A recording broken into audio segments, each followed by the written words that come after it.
sabbataa karmaa gume kaayyatan shamarran kan kee hoggaamna deeman sabbataa karmaa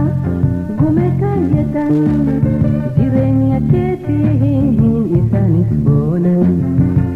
wayduun gammachuu jiru teenya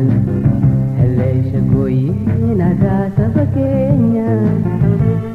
jabeessa aadaa teenya wayduun gammachuu jiru teenya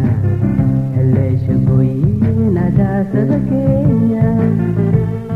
jabeessa aadaa teenya.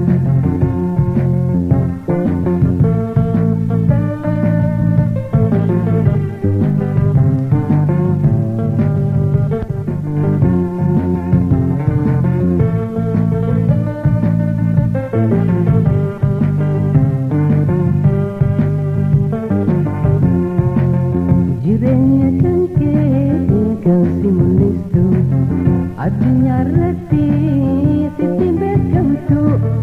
jireenya kan kee kan si mul'istu addunyaa irratti sitti beekamtu aadaa jabeessi beekuma deemtu wayduun gammachuu jiru teenya haleesha gooyee aadaa saba keenya jabeessa aadaa teenya wayduun gammachuu jiru teenya haleesha gooyee aadaa saba keenya jabeessa aadaa teenya.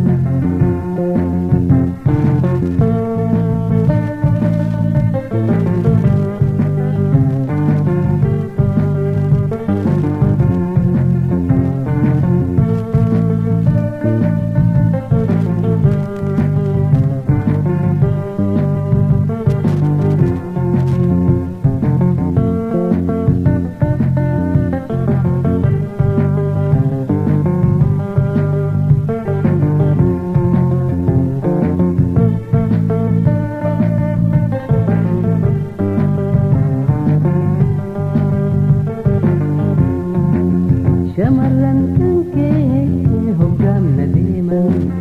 sabbataa karmaa gume kaayyatan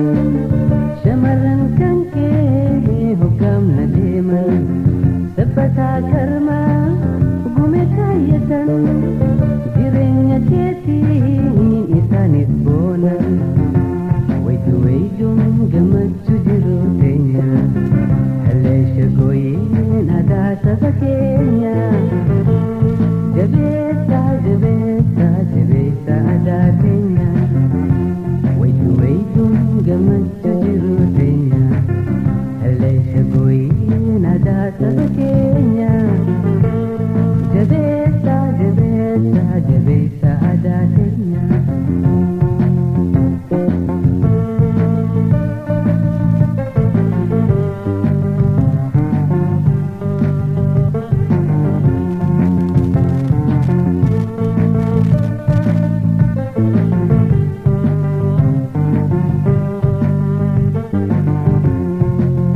Jireenya kan kee